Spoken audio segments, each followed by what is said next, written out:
Capítulo 10. Outros usos da força de vontade. Não há como manter uma imagem verdadeira e clara da riqueza se sua atenção ficar o tempo todo se voltando para imagens opostas, sejam elas externas ou imaginárias. Não fale de seus problemas financeiros passados. Se você os teve, não pense neles. Não fale sobre a pobreza de seus pais, nem sobre as dificuldades de sua infância. Fazer qualquer uma dessas coisas é, naquele momento, o mesmo que classificar-se mentalmente entre os pobres. E isso certamente criará um entrave no movimento das coisas em sua direção. Como disse Jesus, deixe os mortos enterrarem seus mortos. Deixe para trás a pobreza e todas as coisas que pertencem a ela. Você acertou uma certa teoria do universo como correta, e todas as suas esperanças de felicidade dependem disso. Então, o que você ganhará dando ouvidos a teorias conflitantes?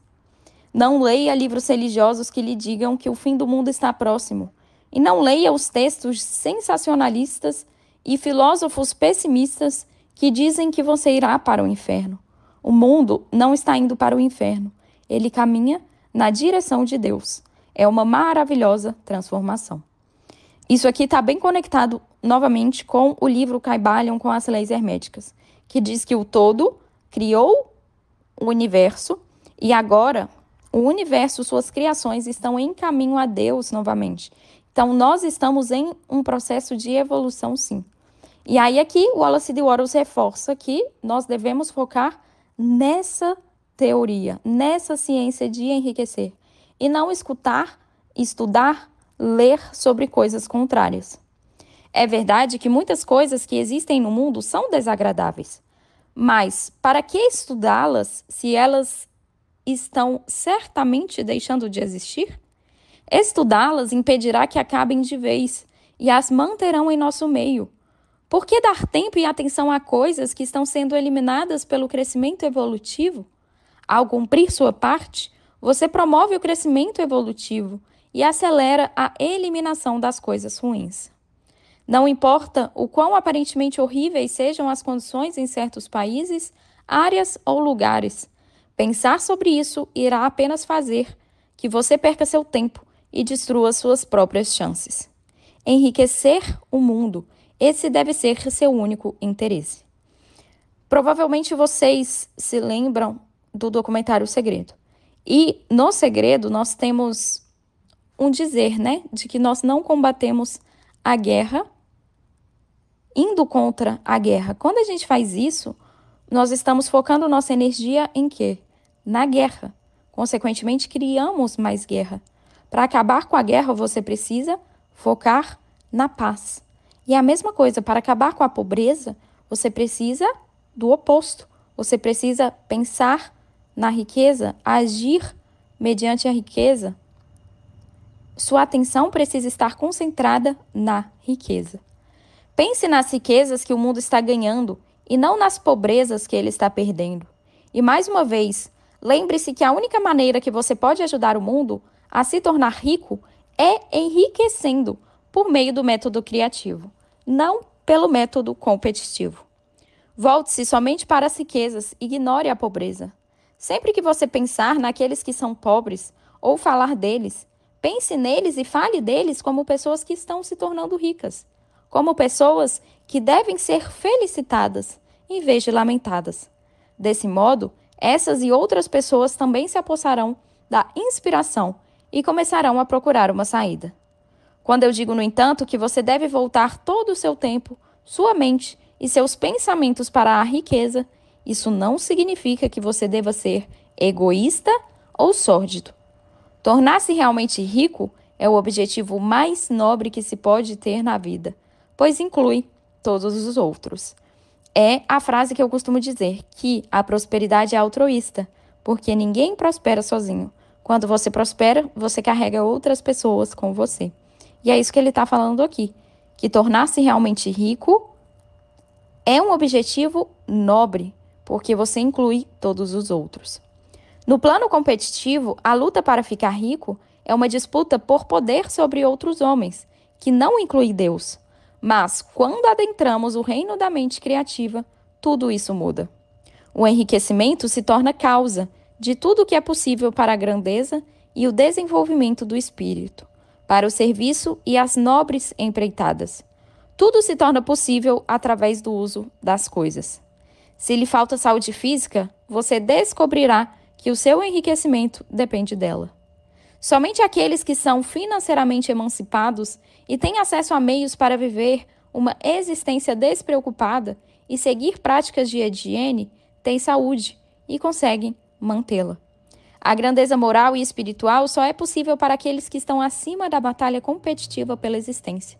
E somente aqueles que estão se tornando ricos no plano de desenvolvimento criativo estão livres das influências degradantes da competição. Se a felicidade doméstica é o que move seu coração, lembre-se que o amor floresce melhor onde há refinamento, um alto nível de pensamento e a liberdade de influências corruptoras. E essas condições são encontradas somente onde as riquezas foram obtidas pelo exercício do pensamento criativo, sem conflitos ou rivalidades. Aqui, o Wallace D. Wattles está trazendo para a gente um ponto que ele já chegou a abordar lá no início do livro, mas que quando você enriquece, você consegue dominar melhor o plano físico. Isso significa que você tem acesso à higiene, você tem acesso a condições que vão promover a sua saúde. Você consegue ter acesso a cursos, treinamentos, livros que vão fazer com que você se desenvolva mentalmente, emocionalmente, espiritualmente. E aqui ele está trazendo novamente que com a riqueza você consegue demonstrar, inclusive, o seu amor para as pessoas que você ama. Isso é bem legal, que ele traz aqui como um ponto positivo, né? Lembre-se que o amor floresce melhor onde há refinamento, um alto nível de pensamento e liberdade de influências corruptoras. E essas condições são encontradas onde há riqueza pelo pensamento criativo. Você, enriquecendo, consegue fornecer uma vida melhor para aqueles que você ama. Para se tornar rico, você não precisa ter algo tão grande ou nobre como objetivo. E você deve concentrar sua atenção em sua imagem mental de riquezas, excluindo tudo o que tenda a esfumaçar ou obscurecer essa imagem. Você deve aprender a enxergar a verdade subjacente a todas as coisas. Você deve enxergar, abaixo das aparentes condições ruins, a grande e única vida, sempre se movendo em direção à manifestação mais plena e mais completa felicidade.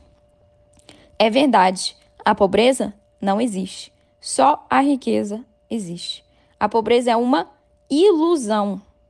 As circunstâncias são uma ilusão. Você não deve focar nas suas circunstâncias atuais, mas sim na riqueza, que representa a verdade. Lembram que conversamos que a abundância é o natural e a escassez é o antinatural? Na sua mente, você deve focar na abundância. Algumas pessoas permanecem na pobreza porque ignoram o fato de que há riquezas disponíveis para elas, e estes ensinamentos podem ser mais bem assimilados quando você, com base em sua experiência e prática, lhes mostra o caminho que leva à abundância. Outras pessoas são pobres porque, enquanto sentem que há uma saída, são intelectualmente muito indolentes para desenvolver o esforço mental necessário para encontrar e percorrer o caminho certo. Para essas pessoas, a melhor coisa que você pode fazer é despertar o desejo delas, mostrando-lhes a felicidade de ser rico da forma justa. Outras ainda são pobres porque, apesar de terem alguma noção sobre ciência, estão tão afundadas e perdidas no labirinto de teorias metafísicas e ocultas que elas não sabem mais para onde ir. Elas tentam uma mistura de muitos sistemas e fracassam em todos. Para essas pessoas, mais uma vez, a melhor coisa que você pode fazer é mostrar-lhes o caminho certo, por meio de sua experiência e prática. 1 grama de atitudes vale mais que 1 quilo de teorias. Isso aqui está muito relacionado ao que eu busco passar para vocês.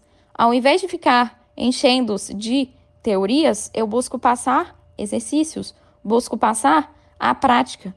Por isso eu gosto desse livro também, porque ele é prático, ele tem um método, um passo a passo. E é só assim que você vai conseguir transformar sua vida financeira, aplicando o conhecimento. A melhor coisa que você pode fazer para o mundo todo é dar o máximo de si mesmo. Não há outra maneira mais eficaz de servir ao ser humano e a Deus que enriquecer. Isto é, se você ficar rico pelo método criativo, não pelo competitivo. Outra coisa, afirmo que este livro oferece os princípios da ciência do enriquecimento em detalhes. E se isso é verdade, você não precisa ler nenhum outro livro sobre o assunto. Isso pode soar tacanho e egoísta, mas pense nisso. Não há outro método computacional em matemática, além da adição, da subtração, da multiplicação e da divisão. Não existe outro método possível. Só existe uma distância mais curta entre dois pontos. Há apenas uma maneira de pensar cientificamente, a saber, pensar da maneira que nos leve a caminhar de forma mais direta e simples até nosso objetivo. Até o momento, ninguém formulou um sistema mais simples ou menos complexo do que o que está estabelecido aqui. Nós o despojamos de todas as partes não essenciais. Ao iniciar este método, abandone todos os outros.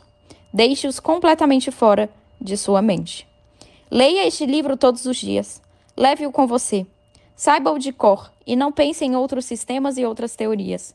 Se desvirtuar seus pensamentos em prol de outros sistemas, você começará a ter dúvidas, incertezas e oscilações em sua mente. Então, você começará a fracassar. É o que eu falo sobre, muitas vezes, ler mais livros não significa progresso. Ler mais livros, conhecer mais teorias, isso muitas vezes está te afastando dos seus objetivos. E foi exatamente por isso que eu escolhi esse livro no ano passado como o livro do ano. Eu li esse livro inúmeras vezes, eu grifei esse livro, eu escutei podcasts igual você está fazendo agora. Então, eu recomendo fortemente que você reproduza isso, porque isso aqui transformou a minha vida financeira. Então, leia esse livro mais vezes, escute esse podcast mais vezes, repita essas verdades mais vezes. Você ficar se entupindo de mais livros, mesmo que sejam livros que falam sobre o mesmo assunto, na verdade, não vai te favorecer. Pode te colocar em dúvida. Pode trazer confusões em sua mente. É exatamente por isso que o Bob Proctor leu esse livro por 60 anos. Gente, 60 anos lendo o mesmo livro. Mas olha o sucesso do Bob Proctor em todos os sentidos. No sentido físico, inclusive, ele não tinha uma ruga, gente. No sentido da riqueza, do sucesso profissional. E ele não estava lendo mais e mais e mais e mais livros. Ele pegou e estudou a fundo e aplicou com maestria. Quando você enriquecer, poderá estudar outros sistemas tanto quanto quiser.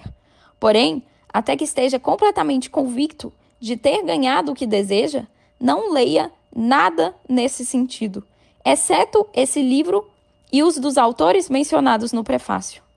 Leia apenas os comentários mais otimistas sobre as notícias do mundo, aquelas em harmonia com sua imagem. Além disso, adie suas investigações sobre o oculto. Não se envolva em teosofia, espiritualismo, nem estudos semelhantes. É muito provável que os mortos ainda vivam e estejam por perto. Mas se estiverem, deixem-nos em paz. Isso não é da nossa conta. Onde quer que os espíritos dos mortos estejam, eles têm seu trabalho próprio a realizar e os próprios problemas a resolver. Além disso, não temos o direito de interferir em seus assuntos. Não podemos ajudá-los, e me parece bastante duvidoso que eles possam nos ajudar. E caso possam, creio que não temos o direito de invadir o espaço deles. Deixe os mortos e o além em paz e cuide de seus próprios problemas. Enriqueça. Se você começar a se misturar com o oculto, dará origem a correntes mentais cruzadas, que certamente o levarão à ruína. Sendo assim, este capítulo e os anteriores nos trouxeram as seguintes conclusões. E aqui ele vai repetir a ciência do enriquecimento, a forma como ela está até então. Há uma matéria pensante a partir da qual todas as coisas são criadas, e que, em seu estado original, permeia, penetra e preenche os interespaços do universo. Um pensamento dessa substância produz a coisa imaginada pelo pensamento. O homem é capaz de formar coisas em seu pensamento, e gravando seu pensamento na substância sem forma, pode causar a criação da coisa pensada por ele. Com esse objetivo, o ser humano deve passar do plano competitivo para o plano da mente criativa. Deve criar uma imagem mental clara das coisas que deseja manter e fixar essa mente em seus pensamentos, com o propósito fixo de obter o que ele quer e a fé inabalável que ele conseguirá o que quer, fechando sua mente contra tudo que abale seu propósito, ofusque sua visão ou destrua sua confiança. E além de tudo isso, compreenderemos agora que devemos viver e agir do modo certo. Te espero no próximo podcast.